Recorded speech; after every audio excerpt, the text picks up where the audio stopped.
It's a people, it's a community, it's a life, it's a heart, it's a spirit.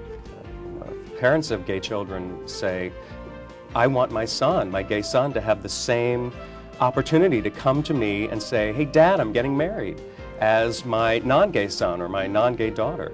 The heck would you want a picture of a tattoo of $1,000 on your penis for? You might just need to satisfy yourself sexually alone at that point. Do I regret it? Not one bit. Did I think that I would actually take it the next step and do it again? And what goes into their life, how they handle it. There are 12 houses, and each one of those houses has a particular function. Look into yourself, think about it, and just be whoever it is that speaks to you.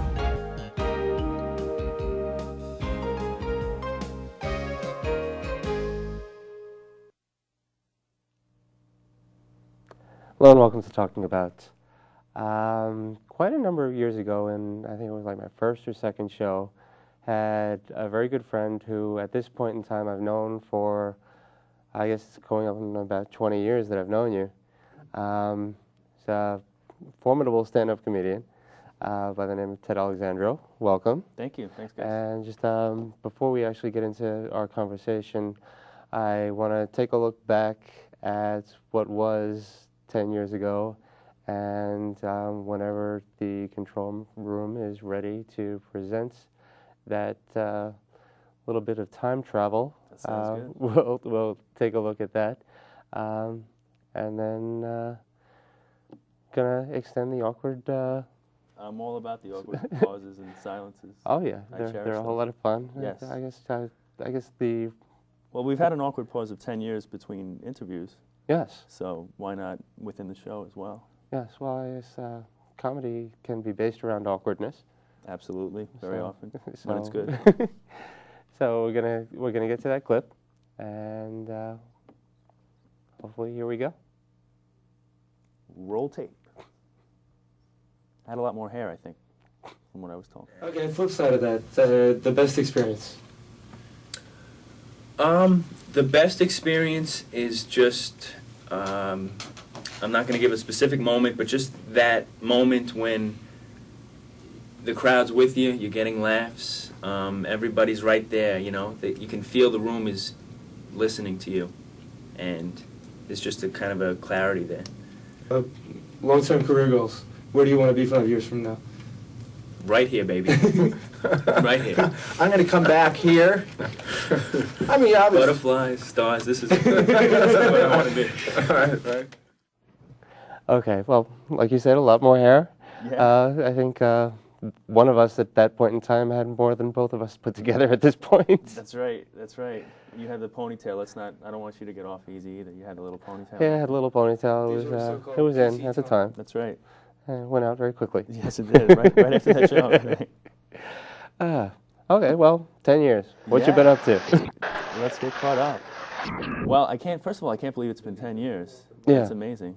But yeah, I mean, since then, obviously, I've been doing stand-up comedy for, I guess, about 12 years total now. Okay, well, I mean, at that time, you were doing as much stand-up as you could, and you were also teaching. That's right. Are you still teaching? No, I left teaching probably about 7 or 8 years ago. Okay. Yeah, I was teaching here in Queens, in Bayside, at a couple of different schools, PS 203 and PS 162. And I left teaching, yeah, about 7 or 8 years ago, and been doing stand-up full-time ever since. So I guess since I saw you, a lot has happened. I was on David Letterman and Conan O'Brien. Okay. I had a half-hour special on Comedy Central. Okay. And, I have a second one coming up that I'm actually taping in December that'll air in the spring of 2006. Okay, so there's a lot going on. Yeah, things are good. You're making your mark on the industry. Thank you. Yeah, I think so. So, well, what is the root of some of your motivation within your act? I mean, what inspires your material? I would say that my material is a mix of personal experiences, observational material, stuff that deals with me specifically, just specifically my own life. Then there's stuff that's kind of relatable to everybody, and then current events, political stuff, So it's a mix of, yeah, kind of, I guess, the macro and the micro. Yeah. Okay. Well, we do have a little bit of a look at some of your routine. I guess this was recorded about 2-3 years ago? Yeah, this was, I think, November of 2 years ago, in 2003. And it was recorded here at Flushing Town Hall in front of a live crowd there. So, yeah. Okay. I guess a live crowd is Those are the best, yeah. I've had my share of the other, and it's not as much fun. Okay, well, we'll get into that after we take a quick look at, I think you were talking about nutrition a little bit here. Let's take a look. Okay. A lot of diets out there, all different diets. I was reading about this diet, you can eat as much as you want. As much as you want. It's always really specific things, so like from 9 to 12, you could eat asparagus as much as you want. You could just eat as much as you want. Then from 12 to 7, you drink water as much as you want. You could just drink as much as you want. Then from 7 to whenever you go to bed, you cry. You just cry as much as you want because you're starving. You're really hungry and you're going to want to cry as much as you want.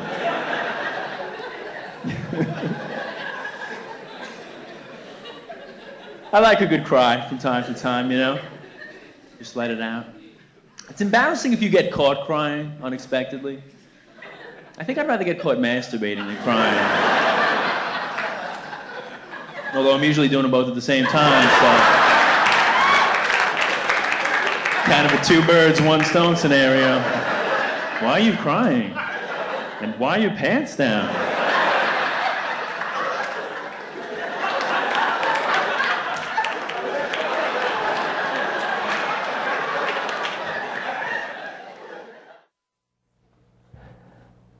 Yeah, I just get such a kick out of that, and especially, I guess it means a little, anybody can really appreciate what you do. I guess maybe just because I've known you for so long, I get that much more of a kick out of it. Right.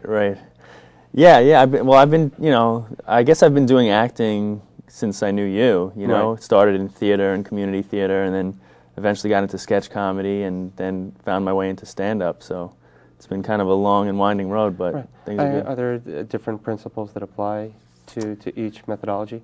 Well, I think stand-up, the main difference is that you have to be funny, like, you know, obviously, constantly. That's the expectation, is that people are going to laugh throughout your set. You know, people are expecting to laugh probably every, I don't know, 30 seconds, minute at least, depending on your style. Some guys are more storytellers, so maybe there's a little bit more of a lapse. Other guys are more set up punchlines, so it's more of that rhythm, just, you know, rapid punchlines. I probably fall somewhere in between, you know. But yeah, so I think that's the main difference. Whereas with acting or drama, people don't have that expectation of you being funny necessarily. They just want to be engaged. They want to, you know, feel something. Some type of move, you know, emotional movement, but not necessarily to laugh. So I think stand-up is more difficult in that regard. So you don't move people? Maybe bowel movements, I don't know, but yeah, I move them from time to time. Okay. Well, I mean, you were talking about nutrition in the clip, but I mean, I don't know, somewhat realistically, and you travel quite a bit. Yeah. And how does that's got to take a toll on the body? Yeah, well, it's tough eating healthy just because you're constantly coming across, you know, on the road, it's all fast food. Like, you know, I wind up getting out of my shows at midnight, 1 o'clock. You know, you wander into like Taco Bell or whatever. You know, so it's like, I think all the value meals at Taco Bell should be called number 2, basically, you know, just kind of simplify things a little more. Because that's how it all ends up. More or less, yeah. But it's just, you know, you try to do the best you can, but I try to eat healthy when I'm home, and on the road you just make do with what you can, more or less. Right. How much time do you really spend traveling? I'm probably on the road maybe 1 week out of every month. Okay. Yeah. Yeah, because I mean, when I started getting in touch with you to do this show, call me, but I'm going to be in Alaska next week, so... Yeah, I was in Anchorage and Fairbanks doing shows there. So yeah, I mean, I get around, you know. It's exciting to see the world. I was just in London last month, I guess 2 months ago, yeah. Okay. Performing over there. Different geographic areas. Is the do you find what the audience appreciates varies a little bit? Yeah, Where you go? definitely. There's differences. Like some of the political stuff that I do here, depending on where I do it, like because some of it has an anti-Bush slant to it. So if I do it like down south, Texas, wherever, Alabama, they're not going to receive it with the open arms that other parts of the country or other parts of the world will. Like I do some jokes about Bush and Cheney, and how so I give Bush credit because I think he's doing the job of two people. Because I'm not convinced that Cheney's actually alive. Oh. I think it's like Weekend at Cheney's, the movie where they just drag him around, a dead body, throw a pair of sunglasses on him, But I do some biting political stuff. I do some stuff about like the hurricanes and Okay. stuff like that, and so stuff that might kind of hit Bush a little bit. Okay. So. I don't see what could possibly be funny about the activities of our wonderful administration. Our fearless leader, absolutely. Yeah. Yeah. Well, I mean, I talk about some of it's a little hard hitting. I talk about how it took Bush 4 days to get down to New Orleans. It's a good thing the World Trade Center wasn't up in Harlem.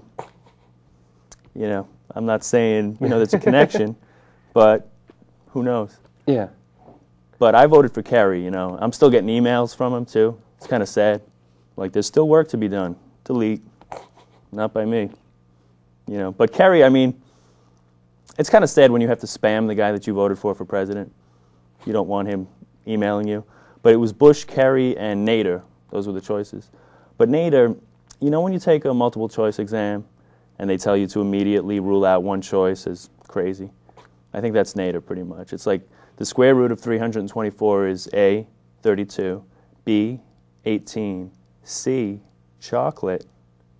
So, well, I know it's not chocolate. That's pretty much Nader. Okay. But, okay. And just, some of the different types of crowds that you've had to work, in addition to the geographical boundaries and just the political tastes of the different areas that you've had to work, what are some of the other things that you've come across in dealing with different types of characters within an audience? Well, I mean, ideally for me, I think the best crowd is a mixed crowd, because if you're doing jokes, in front of one type of crowd, whether they're all male, all female, all black, all white, all whatever, if it's all one thing, then kind of their sensors go up more and they're a little more uptight. Okay. So you know what I mean? As opposed to a mixed, a mixed crowd, everybody's a little bit more apt to kind of just laugh, and they're not as uptight. That's what I've found, because I've done shows where it's all women or all men or just all whatever, all one race, all one, Right. I've done even gay shows. I've done, all those types of things, and people can be a little more uptight if it's just one type of crowd. Okay. And how do you adapt yourself to the different types of crowds when you see that it's working a certain way? Well, I mean, I think if I do a black crowd, maybe I'll stay away from some. I do some racial stuff, but but a lot of times, the black crowds will love the racial stuff that I do. Like I do a thing about this football coach who got into hot water recently for saying that his team needed more black players. I was like, whoa, easy. Every team needs more black players. But you got to say it politically correct. What he should have said is what our team needs is more players who may or may not like fried chicken. Just slip it in under the radar in a politically correct way. Now, black crowds, they actually love that, but again, if it's mixed, sometimes, you'll see the white people looking over. Are the black people laughing? Oh, okay, it's okay to laugh. So, it's just, I just kind of do my stuff more or less, and, it's not coming from a racist place. Right. And hopefully people can see that, but I can't worry about it. I just do my jokes. And do you think you've ever really crossed the line? Probably. I do another joke actually that's about the hurricane, where I say they name hurricanes alphabetically. They were up to the letter K, which is why they chose Katrina. I think they should have went with Hurricane KKK because black people got screwed. Screwed. You know, so again, like, that is something that some people get a little offended. You know, that might cross a line for some people.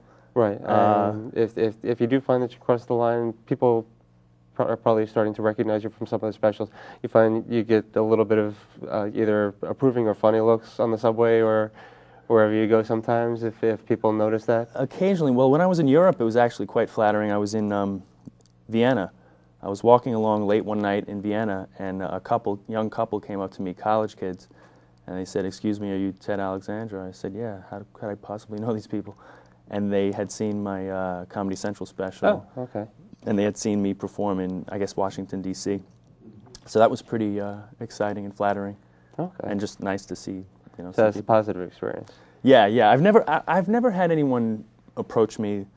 I mean, it's rare that I get recognized. I'm not like a national name or anything. Well, now that you're back here. That's right. This is going to change that. Yeah. Exactly. But yeah, no. But I don't really get.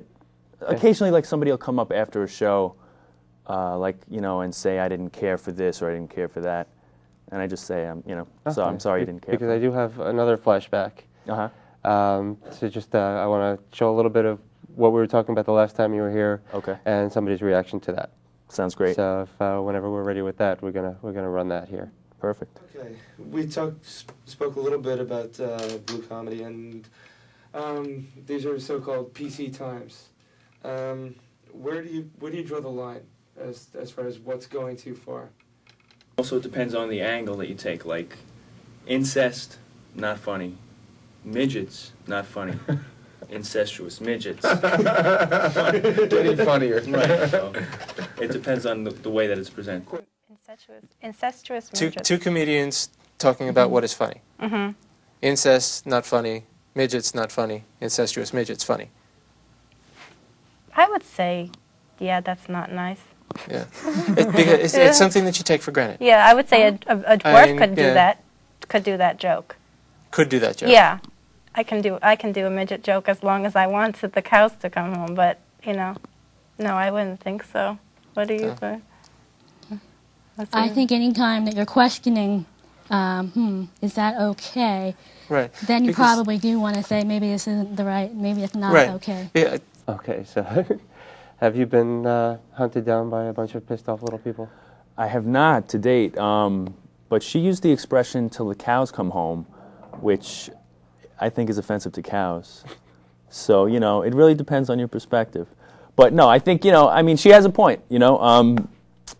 It's always easier for the person of, you know, whatever the joke is, you know, obviously for a black person to do racial humor, for a little person to do jokes about little people, you know. But to me, I'll say whatever I think is funny. Right.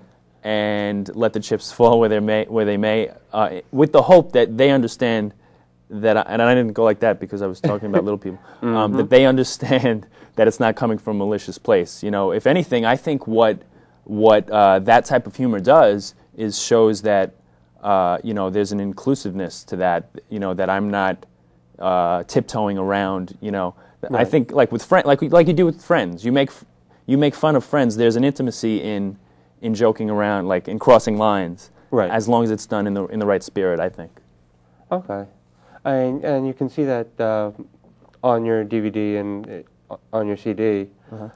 Just that you poke fun at a lot of different things and a lot of different groups, and it's good natured. You walk the line sometimes. Yeah, but definitely. You seldom really blatantly jump over it and stomp on anybody's head. Yeah, I think so, because these are things that are on my mind, you know. Right. Growing up in Queens, you're surrounded by all types of people, you know, all different nationalities, races, beliefs. So that, you know, growing up here, that becomes part of who you are.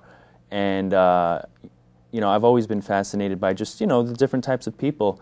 And, you know, so I do humor about race, about religion, about sexuality, you know, about like, you know, Spain just legalized gay marriage.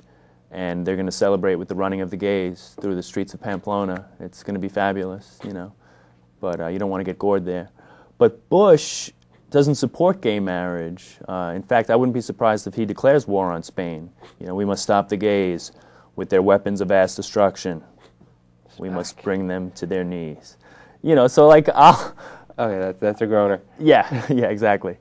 So, you know, I'll talk about, you know, whatever comes up, you know, but again, if I'm joking about it on stage, it's something that I've thought about. It's not just kind of off the cuff. It's something that it passes through the brain before it hits the mouth. That's right. That's right.